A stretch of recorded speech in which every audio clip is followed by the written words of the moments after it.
Hello and welcome to another Hot Wheels unboxing. And in today's video, I managed to get a car from 2023. Now, I was going through the shelf and all of a sudden, I found this 2023 Nissan Z amongst all of new 2025 castings. I think that was it was actually a 2024 C case they had newer. But then I found this one randomly at the back of the shelf. Now I dug through some milestones and remodels to find this one. Now, let me open the Nissan Z. And here it is.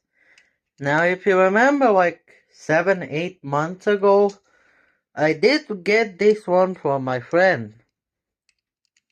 What base code does it have? S02, so that's how old it is. We are now on U base code, which I haven't seen any cars with that base code yet.